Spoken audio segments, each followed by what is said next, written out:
Ce sont 26 des 27 impétrants de la première promotion des auditeurs du cycle national de perfectionnement en management de la performance de l'administration publique de l'École nationale d'administration qui ont reçu leur parchemin. Cette formation, en parallèle à la formation initiale, est ouverte à tous les fonctionnaires, sans distinction de secteur, comme l'explique le responsable du cycle de perfectionnement, Youssouf Mohamed Youssouf. Ces auditeurs qui luisent dans leurs toges et qui sont devant vous aujourd'hui proviennent d'horizons différents avec des profils variés.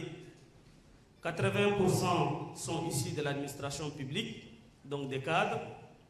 15% sont issus du secteur privé et 5% sont issus de la société civile.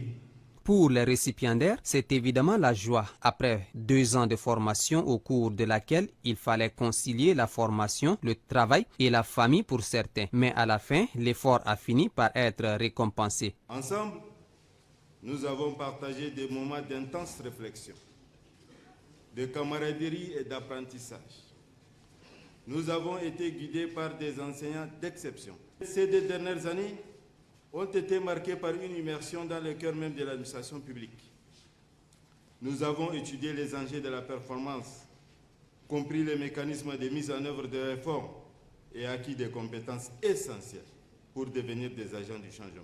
Pour le directeur général de l'École nationale d'administration, Bourgou Mohamed Hassan, cette formation est la preuve que le gouvernement tchadien veut se doter des cadres compétents. Il appelle les bénéficiaires à mettre en valeur les compétences acquises. Beaucoup de courage, car vous en aurez bien besoin pour affronter les nombreux défis de la vie professionnelle parsemés de mauvaises intentions dont certains d'entre vous connaissent bien déjà.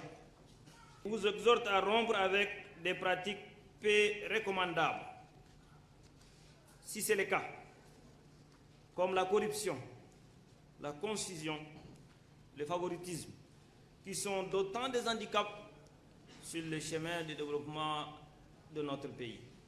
À la fin de la cérémonie, des attestations de reconnaissance et de récompenses ont été remises. Pour cette première promotion, c'est Madame Sarah Ismaël Guiré qui a ravi la vedette à ses collègues. C'était sous le regard envieux des 40 nouveaux auditeurs recrutés pour la formation qui commencera le 16 septembre. Cette fois-ci, la formation durera 12 mois.